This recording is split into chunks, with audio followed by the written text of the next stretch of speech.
Hi everyone, my self doctor Sanjay Agrahari, MD paediatric Jhansi. आज हम discuss करेंगे कुछ दवाइयों के डोजिंग के बारे में जो नॉर्मली सिम्टोमेटिक ट्रीटमेंट में यूज होती हैं पीडियाट्रिक पेशेंट में।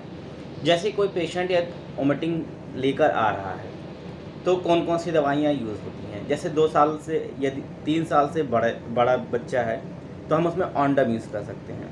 ऑन्डम की जो डोज होती है वो यदि 4 साल से कम का बच्चा है तो हम 2 mg TDS और QID यूज कर सकते हैं। 4 साल से 11 साल का बच्चा है तो 4 mg TDS और QID यूज कर सकते हैं।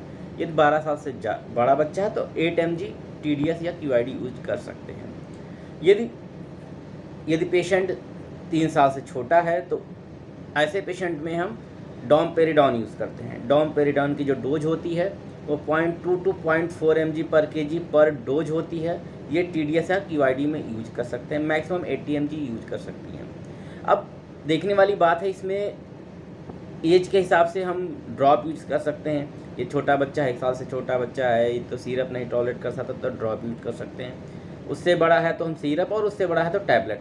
अब अलग अलग ड्रॉप, सिरप और टैबलेट की कंसनट्रेशन आती है। जैसे हम ऑन्डम की बात करें तो जो सिरप आती है वो 5 ml में 2 mg स्ट्रेंथ की आती है। टैबलेट की बात करें तो 4 mg की टैबलेट आती है, 8 mg की टैबलेट आती है। और इंजेक्शन की बात करें तो 2 mg इन 1 ml। इसके अलावा डोमपेरिडॉन की बात करें तो टैबलेट आती है 5 mg की, 10 mg की। ड्रॉप आती है 10 mg इन 1 ml। सिरप आती है 5 mg इन 5 ml। इस तरह हम अलग अलग स्ट्रेंथ की सिरप ड्रॉप यूज कर सकते हैं डोज के हिसाब से। यदि पेशेंट एब्डोमिनल पेन लेकर भी आ रहा है, यदि उसको एब्डोमिनल पेन है तो हम डोटावेरिन हाइड्रोक्लोराइड यूज कर सकते हैं। इसकी डोजिंग होती है, यदि 1 से 6 साल का बच्चा है तो 20 mg TDS, यदि 6 साल से ऊपर का बच्चा है तो 40 mg TDS यूज कर सकते हैं। इसकी भी टैबलेट 40 mg और 80 mg की आती है। सिरप आती है 5 ml में 20 mg, और इंजेक्शन आता है 1 ml में 20 mg।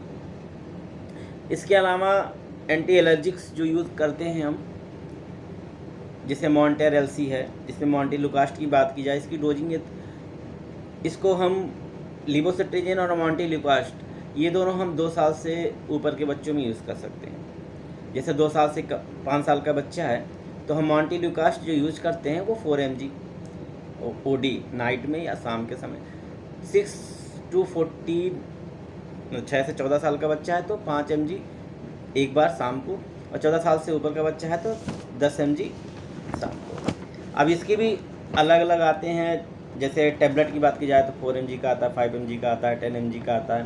Syrup Montair LC kid आती है, इसमें 5 ml में 2.5 मिलीग्राम लिवोसिट्रिजिन होता है और 4 मिलीग्राम मॉन्टेलुकास्ट होता है कंसनट्रेशन। इसके अलावा यदि हम न्यूबॉर्न है, जैसे विटामिन D यूज़ कर रहे हैं तो विटामिन D का जो डोज है 1 साल तक तो 400 international unit per day OD में यूज़ कर सकते हैं। यदि 1 साल से बड़ा है तो 600 इंटरनेशनल पर डे यूज़ कर सकते हैं। इसके अलावा विटामिन C की बात की जाए तो डोजिंग ये 100 to 300 mg पर डे। यदि डिफिशियंसी है तो इस कर्वी के साथ आ रहा है तो यूज़ कर सकते हैं। इसमें जो ड्रॉप आती है वो 1 ml में 100 mg होती है। इसके अलावा जो कोई डायरिया का पेशेंट है उसमें जिंक यूज होता है, जिसमें 6 मंथ से कम का है तो 10 mg OD में, 6 से अबव है, 6 मंथ से अबव है तो 20 mg OD में यूज़ कर सकते हैं। सिरप आती है, इसकी कंसनट्रेशन जो होती है 5 ml में 5 mg, 5 ml में 20 mg, 5 ml में 10 mg, ऐसे स्ट्रेंथ आते हैं तो देख के करना होता है। इसके अलावा यदि एंटीबायोटिक की बात करें तो एंटीबायोटिक में एमॉक्सिक्लेव यूज़ होती है। यदि लोअर रिस्पिरेटरी ट्रैक्ट, क्योंकि जो कोविड पेशेंट में वायरल के साथ सुपर इम्पोज बैक्टीरियल इन्फेक्शन भी हो सकते हैं तो उसमें 25 to 50 mg पर kg पर डे PD में एमॉक्सिक्लेव यूज़ कर सकते हैं। जिसमें सिरप ऑक्पेन की बात करें तो इसकी स्ट्रेंथ होती है 5 ml to 20 mg, और ड्रॉप की बात करें तो 1 ml में 80 mg आती है ऑक्पेन की। यदि पेशेंट डायरिया के साथ आ रहा है और एक एंटीबायोटिक की ज़रूरत पड़ी है तो नॉर्मली हम डायरिया में ऐसे देते नहीं, ये देना पड़ा तो हम सेफिक्सिम यूज़ कर सकते हैं। और यदि एमॉक्सिक्लेव दे रहे हैं उससे डायरिया हो रहा है तो उसको स्टॉप करके हम सेफिक्सिम भी दे सकते हैं 8 mg पर kg पर डे। ये नॉर्मली यदि एंट्रिक फीवर में दे रहे हैं, टाइफाइड है, तो उसको 20 mg पर kg पर डे बीडीम देते हैं। इसकी भी टेबलेट आती है 50 mg, 100 mg, 200 mg, 400 mg tablet आती है। सिरप जो है 2 स्ट्रेंथ में आती है, 5 ml में 50 mg and 5 ml 100 mg। Azithromycin, जैसा कि बहुत सारे लोगों से पूछते हैं एजिथ्रोमाइसिन की डोजिंग। एजिथ्रोमाइसिन वैसे भी 6 महीने से नीचे के बच्चों में यूज़ नहीं करते, लेकिन यदि हम एजिथ्रोमाइसिन ड्राई कफ है और आप सोच रहे हैं आपका रेस्पिरेटरी ट्रैक इन्फेक्शन है, कोई बैक्टीरियल इन्फेक्शन है, तो इसकी जो डोजिंग होती है वो डे 1 पे 10 mg पर kg पर डे। इसके अलावा डे 2 डे 4 जो होती है 5 mg पर kg पर डे के हिसाब से। जबकि एंट्रिक फीवर में या कॉलेरा में हम 20 mg पर kg per day 7 to 14 days दे सकते हैं। इसकी टेबलेट जाती है 100 mg का, 250 mg, 500 mg। इसके अलावा सिरप आती है 5 ml में 100 mg एंड 5 ml में 200 mg की स्ट्रेंथ की इसकी सिरप आती हैं। इसके अलावा जो दवाइयाँ यूज़ होती हैं, जैसे रेमडेसिविर का यूज़ जो है वो मेनली पीडियाट्रिक में कर सकते हैं, लेकिन एज 12 साल से ऊपर का हो या वेट 40 मतलब 40 किलो से ऊपर का वेट हो, तो हम रेमडेसिविर यूज़ कर सकते हैं। उसमें डे 1 पे 200 mg IV OD देते हैं, उसके बाद जो है डाइल्यूटेड करके, और उसके अलावा डे 2 डे 5 में 100 mg IV OD देते हैं। बात रही एस्पिरिन की। एस्पिरिन जैसे यदि थ्राम्बोसाइटोसिस है, क्योंकि थ्राम्बोएम्बोलिज्म के चांस होते हैं कोविड पेशेंट में, तो यदि थ्राम्बोसाइटोसिस है पेशेंट में, तो उसमें हम एस्पिरिन यूज़ कर सकते हैं 3 to 5 mg पर kg per day, maximum 81 mg per day use कर सकते हैं। इसके अलावा बहुत सारी दवाइयाँ जैसे एंटी एलर्जिक को यूज़ कर रहे हैं। लिवोसिट्रिजिन हम 2 ईयर से ऊपर के बच्चों में यूज़ कर सकते हैं 2.5 mg OD, या और बड़े बच्चों में 5 mg OD यूज़ कर सकते हैं। इसके अलावा यदि 2 ईयर से बिलो का पेशेंट है तो हम इसमें फेक्सोफेनाडिन यूज़ कर सकते हैं। फेक्सोफेनाडिन 6 मंथ to 2 ईयर के बच्चे में 15 मिलीग्राम BD में, ये 2 साल से 12 साल का बच्चा है तो 30 मिलीग्राम BD में, और 12 साल से ऊपर का बच्चा है तो 60 मिलीग्राम BD में यूज़ कर सकते हैं। इसका जो स्ट्रेंथ आता है जो टैबलेट फॉर्म में, ये 30 मिलीग्राम का, 120 180 मिलीग्राम का आता है, जबकि सिरप जो आती है वो 30 मिलीग्राम 5 ml में होता है। इसके अलावा हाइड्रोक्साजिन हाइड्रोक्लोराइड जो यूज़ करते हैं एंटी एलर्जी के रूप में, वो 2 mg पर kg पर डे के हिसाब से यूज़ करते हैं।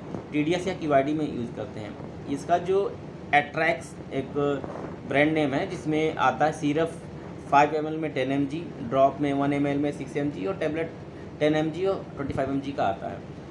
इसके अलावा जो मोस्टली कफ करके आते हैं, तो कफ सिरप में यदि हम यूज़ कर रहे हैं ड्रॉप या कफ, तो यदि उसमें क्लोरफेनरामीन मैलेट का कंपोजिशन का है तो वो 0.35 mg पर kg पर डे के हिसाब से ये हम TDS में यूज़ कर सकते हैं। यदि 1 से 6 साल का बच्चा तो एक बार में 1 मिलीग्राम, और 6 से 12 साल का है तो 2 मिलीग्राम, 12 साल से ऊपर का है तो 4 मिलीग्राम यूज़ कर सकते हैं। जैसे इसका कुछ ब्रांड नेम होते हैं, जैसे ड्रॉप मैक्स्ट्रा आता है, उसमें क्लोरफेनरामीन की जो डोज देखी जाए तो 1 ml में 2 मिलीग्राम होती है, जबकि सिरप मैक्स्ट्रा में 5 ml में 2 मिलीग्राम होता है। इसके अलावा कुछ कफ सिरप है जिसमें लीवोसाल्ब्यूटामॉल का कंपोजिशन होता है, तो उसमें लीवोसाल्ब्यूटामॉल का कंपोजिशन यदि डोजिंग देखी जाए तो 0.2 mg पर kg पर डोज TDS में यूज़ कर सकते हैं।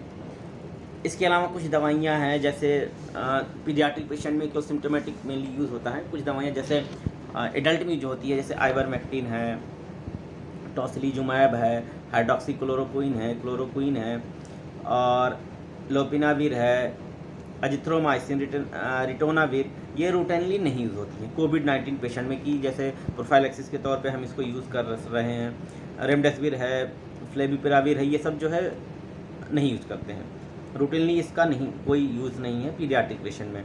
इसके अलावा लो मॉलिक्यूलर वेट हिपैरिन का जो एडल्ट में यूज़ होता है, इसका भी पीडियाट्रिक पेशेंट में प्रोफाइलैक्टिकली कोई यूज़ नहीं है। ये डिजीज़ कोई भी सीवियरिटी का हो, जब तक कि इसमें थ्राम्बोसिस इस्टेब्लिश ना हो, तब तक हम लो मॉलिक्यूलर वेट हिपैरिन नहीं यूज़ करते हैं।